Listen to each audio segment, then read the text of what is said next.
अगर आपको इंटरव्यू तक पहुंचना है तो शंकराचार्य से काफी क्वेश्चन किए। मोगली के बारे में पूछा, बैडमिंटन से उन्होंने एक खिलाड़ी का नाम पूछा, नॉर्मल बैंक और सहकारी बैंकों में अंतर पूछा। नमस्कार, मैं हूं आपका मित्र सचिन आचार्य और मैं इस वक्त मध्य प्रदेश लोकसभा के इंदौर के सम्मुख। उपस्थिति का कारण यह है कि वर्तमान में मध्य प्रदेश लोकसभा परीक्षा 2024 के साक्षात्कार आयोजित हो रहे हैं और उन्हीं में से एक अभ्यर्थी हमारे साथ जुड़ी हैं जिनका साक्षात्कार होना था। आइए जानते हैं उनसे कि क्या कुछ उनसे आज पूछा गया और कैसा इंटरव्यू का आज का उनका अनुभव रहा। मैम, क्या शुभ नाम है आपका? मीनू जैन। मैम, कहाँ से आती हैं आप? मैं सागर जिले से आती हूँ। क्या सागर से कोई प्रश्न था?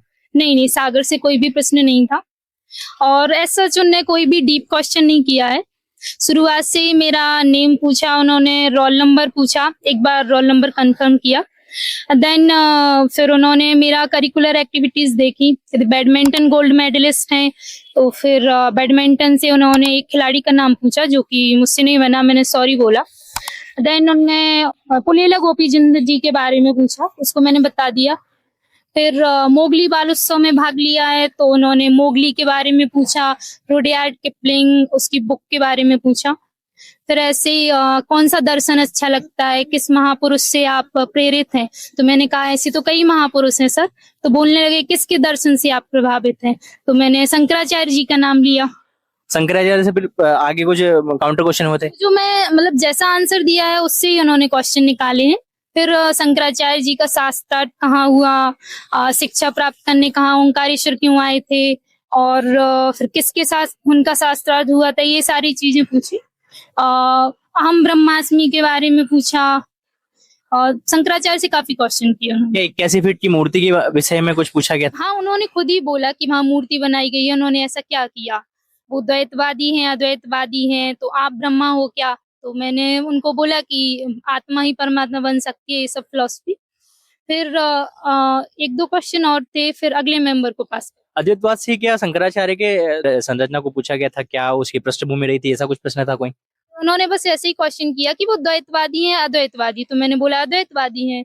फिर वो उन्होंने लाइन पूरी करने का बोला कि हम ब्रह्मास्मि के आगे क्या है, तो मैंने बोला जीवो ब्रह्मा ना परा, तो शायद वो सेटिस्फाई नहीं थे इस आंसर से। क्या शंकराचार्य की गुफा के बारे में भी पूछा गया था कि कहाँ है? ऐसा कोई क्वेश्चन नहीं किया था। उनसे संबंधित और कोई प्रश्न जो आपसे पूछा गया हो? नहीं, इनके अलावा तो कोई और क्वेश्चन नहीं। आपकी ग्रेजुएशन स्ट्रीम से क्या कुछ पूछा गया आपसे?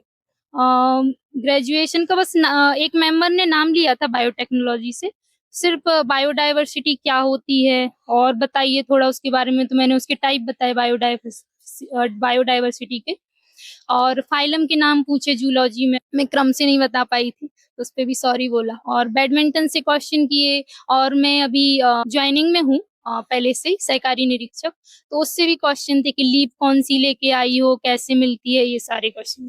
आपने विभाग की बात की, तो विभागीय क्वेश्चन जो होते हैं एक अभ्यर्थी से, वो किस प्रकार के होते हैं?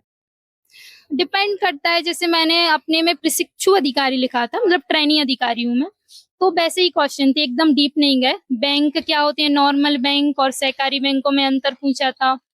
फिर आरबीआई के बारे में थोड़ा बहुत पूछा और मूवीज के बारे में काफी कुछ पूछा। मूवीज से क्या पूछा आपसे? जैसे कि मैं बैडमिंटन है तो फिर दीपिका पादुकोण के बारे में पूछा, तो कौन कौन सी मूवी प्रसिद्ध रही हैं, तो मैंने दो बताई उनको। और एक उन्होंने RRR मूवी के बारे में पूछा, तो शुरुआत में तो मैंने सॉरी बोल दिया, तो देन शर्मा सर ही बोलते हैं कि एक मूवी है, तो मैंने फिर उस मूवी की स्टोरी बताई। यही सब क्वेश्चंस थे। आरआरआर की बात की तो उसके लिए ऑस्कर अवार्ड की कोई बात हुई थी? ऑस्कर के लिए नॉमिनीज हुई थी आरआरआर के, उसके गाने को ऑस्कर मिला। अभिनेता का नाम पूछा था और उसके बारे में बताइए, तो स्टोरी बताई थी मैंने। पिछले विगत 4 दिनों के पेपरों से कुछ पूछा गया? नहीं, करंट का कोई भी क्वेश्चन नहीं था। और क्या कुछ आपको ध्यान है जो आपसे पूछा गया हो? एक और हॉबी स्केचिंग है, तो उसके बारे में पूछा था कि आप किस टाइप की स्केचिंग बनाते हैं। जैसे अभ्यर्थी का नाम अगर किसी अभिनेता या किसी महान पुरुष से मिलता जुलता होता है, तो उसको लेकर अभ्यर्थियों को क्या कुछ तैयारी करनी चाहिए? बेसिकली इंटरव्यू बोर्ड में टेंडेंसी ये होती है कि उनका माइंड जिस ओर चला जाए। जैसे आपका कोई फेमस का सपोज जितेंद्र नाम है, आपको जितेंद्र खन्ना के बारे में ऑब्वियस से कोई मेंबर पूछ सकता है, तो ऐसा है कि मतलब जो पूछना चाहे वो उसमें से कुछ भी पूछ सकता है। एक अभ्यर्थी को क्या कुछ करना होता है इंटरव्यू तक पहुंचने के लिए? एक अभ्यर्थी को अपनी सारी लाइफ एक एम पे फोकस करनी होती है मेरे हिसाब से। तो अगर आपको इंटरव्यू तक पहुंचना है तो ये भी श्योरिटी नहीं है कि आप इंटरव्यू के बाद सिलेक्ट हैं, फिर से आप 0 पे भी आ सकते हैं। तो खुद को बहुत ज्यादा फोकस करना होता है और एक मतलब दृढ़ इच्छा शक्ति होनी चाहिए कि अभी नहीं तो कभी, लेकिन मुझको बनना जरूर है। अगले 2 या 3 माह में 2025 का मेंस होने वाला है। अगर आपकी कोई रणनीति हो, जैसे अभ्यर्थी बहुत से ऐसे हैं जिनकी अब पढ़ाई में लालसा छूट रही है, वो अब पढ़ाई की ओर अपना ध्यान आकर्षण नहीं कर रहे हैं क्योंकि करीब 6 महीने से मेंस पोस्टपोन होता ही जा रहा है, हेयरिंग पे हेयरिंग आ रही है। अगर आपकी अगले 2 महीने में कोई स्ट्रेटजी होगी 2025 के मेंस को लेकर, तो वो क्या होगी? मैं तो यही कहूंगी, अगर किसी का मेंस है तो बिल्कुल भी नहीं छोड़ना चाहिए। ये सब बातें ध्यान देने लायक नहीं होती हैं कि सही नहीं चल रहा है सिस्टम या रिजल्ट नहीं आ रहा। अगर आपका प्री निकला है, मौका मिला है, तो जी जान लगा देना चाहिए। और सबसे अच्छी चीज होती है सेल्फ नोट्स बनाओ, क्योंकि जब वो एग्जाम का प्रेशर आता है वो सब नोट्स ही काम में आते हैं। और मैं तो जो नोट्स बनाती हूँ मतलब यहाँ वहाँ के सोर्सेस से, तो बहुत सारे क्वेश्चंस होते हैं कि उनमें से आ जाते हैं। तो नोट्स एक बहुत अच्छी चीज है। जितना भी टाइम मिला हुआ है कि डेट नहीं आ रही है, तो अपने सारे नोट्स प्रिपेयर कर लेनी चाहिए सब। अगर प्री को लेकर हम बात करना चाहें तो प्री को लेकर आपकी क्या स्ट्रेटजी होगी और क्या बुक लिस्ट आपकी होगी?